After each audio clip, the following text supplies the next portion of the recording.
चलिए आज देखते हैं हम लोग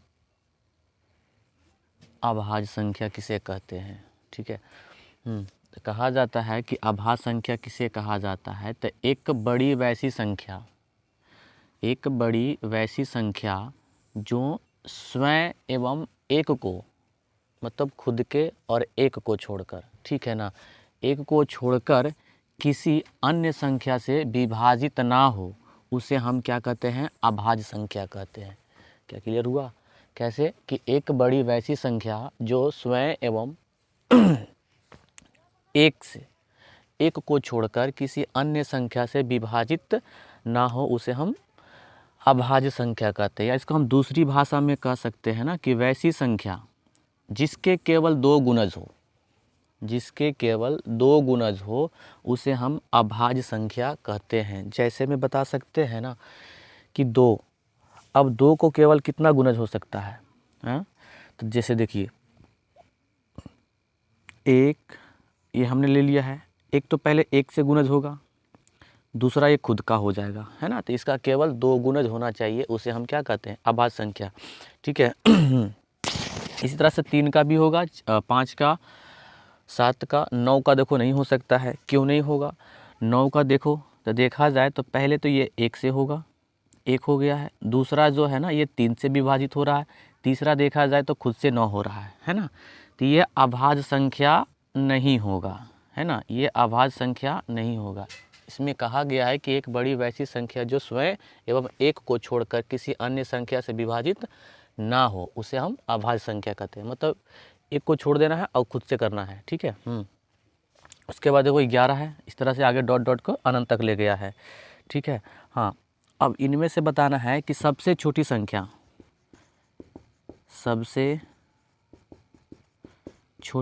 क्या है। तो इनमें से सबसे छोटी संख्या क्या निकल कर आएगा? 2। सबसे छोटी संख्या 2 हो जाता है ना। अब 1 से लेकर 100 तक कितने अभाज्य संख्या हो सकता है? 1 से लेकर 100 तक, है ना, 1 से लेकर 100 तक कितने अभाज्य संख्या हो सकता है? तो बता सकते हैं, तो बताइए, है ना। तो 1 से लेकर 100 तक कितने अभाज्य संख्या होगा? तो अप्रोक्स मान सकते हैं ना कि 25 हो सकता है, मतलब 25। ठीक है ना, हाँ 25 अभाज्य संख्या हो सकता है। ठीक है ना, हाँ अब इनमें से सबसे बड़ी संख्या की बात किया जाए, सबसे बड़ी संख्या इसका अनंत हो जाएगा, अपरिभाषित हो जाएगा, क्योंकि इसका कोई लिमिट टाइम नहीं, जहाँ मन कर सकता है वहाँ तक ये जाएगा। ठीक है, हाँ, तो इसका स्क्रीनशॉट ले लीजिए। आशा करते हैं आप लोग ले लिए होंगे। आइए अब इसके आगे देखते हैं। अब इसके आगे है कि भाज्य संख्या हम किसे कहते हैं।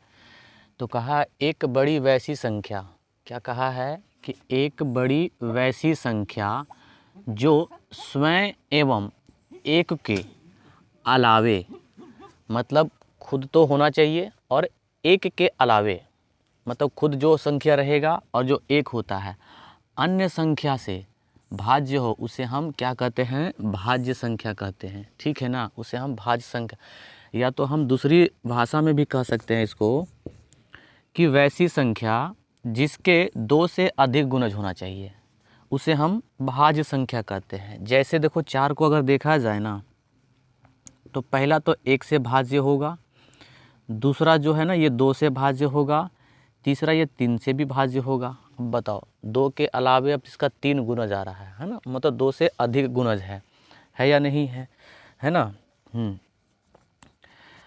इसी तरह से आगे भी देख लेते हैं। इसमें कहा गया है कि सबसे छोटी संख्या, है ना, सबसे छोटी संख्या क्या हो जाएगी? 4, और सबसे बड़ी संख्या अनंत हो जाएगी। ठीक है, हाँ, अब कहा है कि सबसे छोटी संख्या भाज्य एवं सबसे छोटी संख्या अभाज्य का गुणनफल ज्ञात करना है। ठीक है, हाँ, इसका स्क्रीनशॉट ले लीजिए पहले। चलिए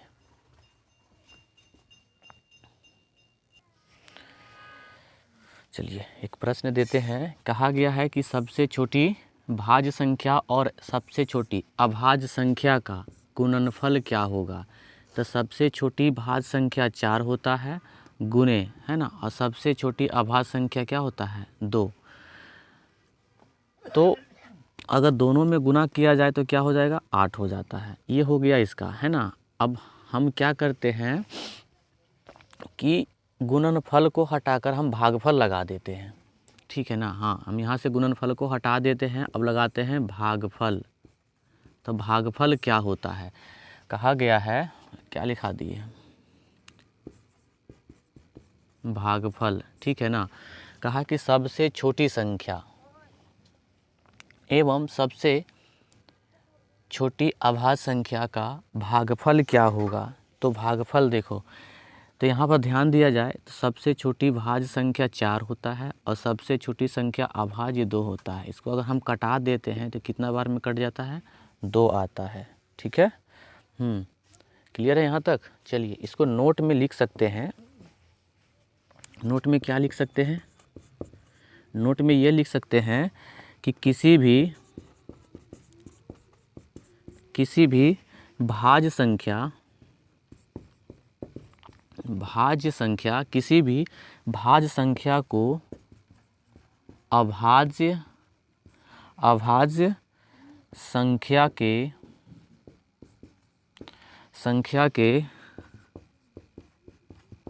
गुणनखंड के रूप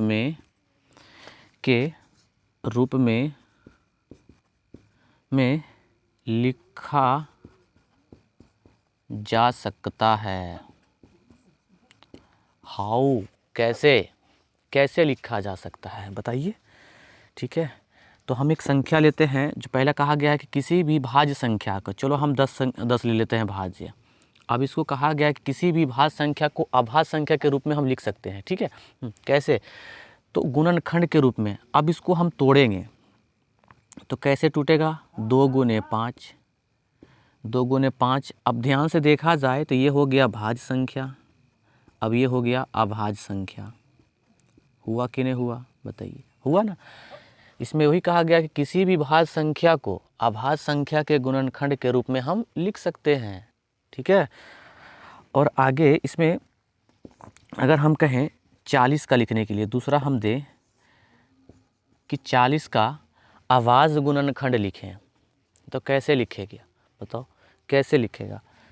तो लिखने का वही होता है कि पहले क्या करो ना, 40 को तोड़ दो।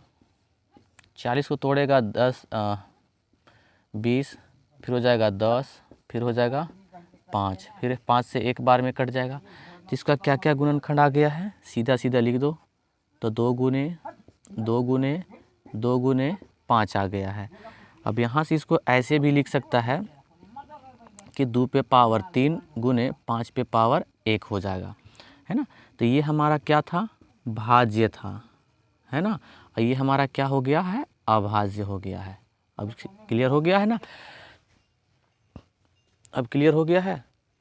तो हम इस तरह का हम लिख सकते हैं, ठीक है। चलिए स्क्रीनशॉट लेना है ले लीजिए।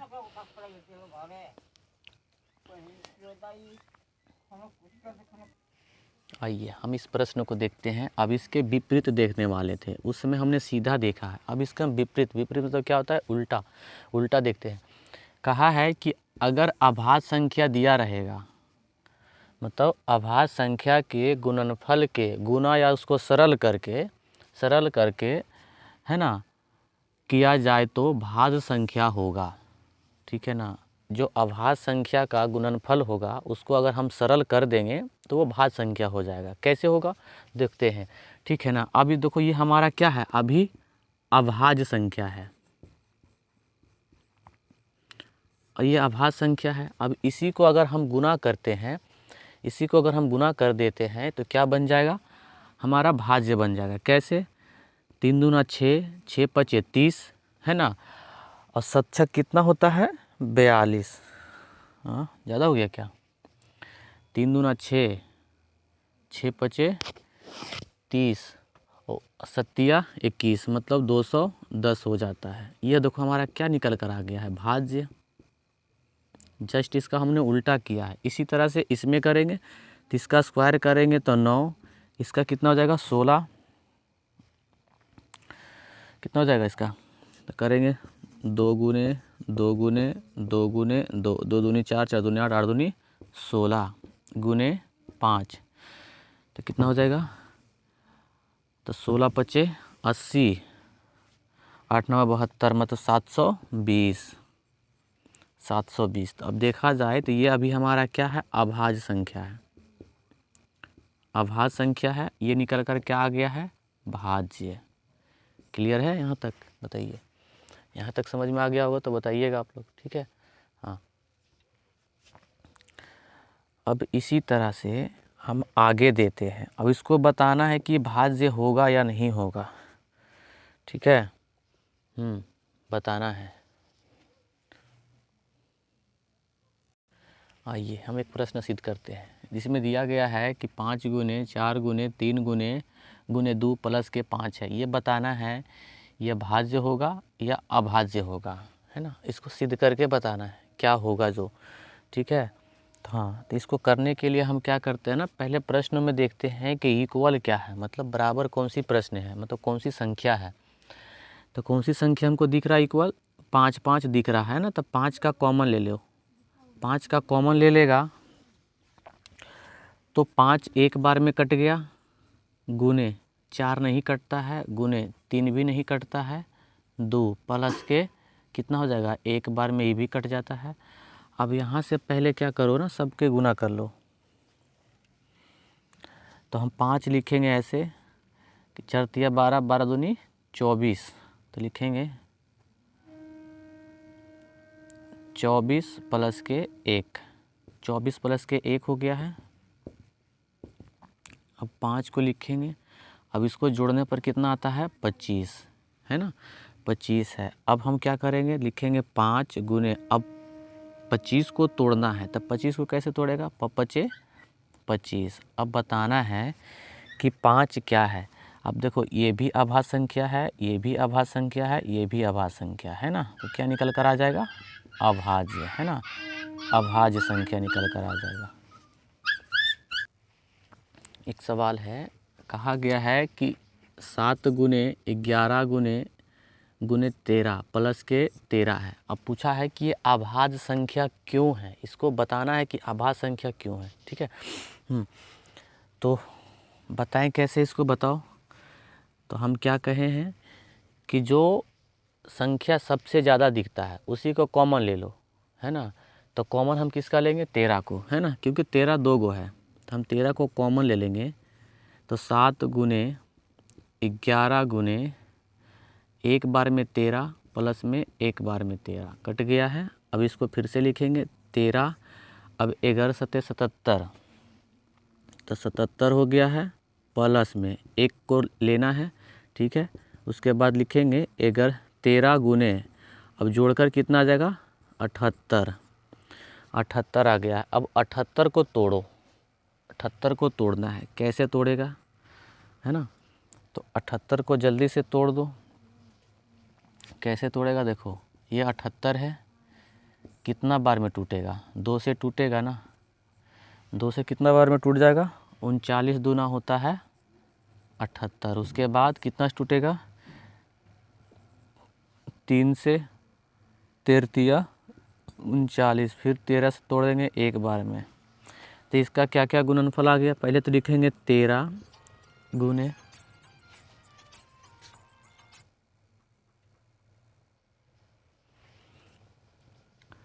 लिखेंगे 13 गुने 2 गुने 3 गुने 13, है ना।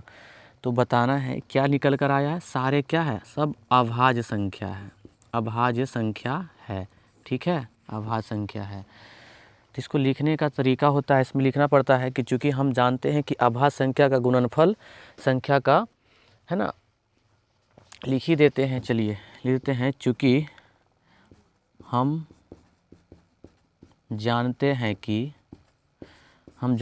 कि अभाज्य संख्या का गुणनफल भाज्य संख्या संख्या होता है, ठीक है ना। हाँ, बस यही लिखना होता है। तो अभी क्या निकल कर आया, किसका किसका निकाले हैं, तो 7 गुने 11 गुने 13 प्लस के 13, ये क्या है, एक भाज्य संख्या है, एक भाज्य संख्या है। हाँ, ठीक है ना। हाँ, तो एक भाज्य संख्या है, समझ में आ गया। चलिए, है ना।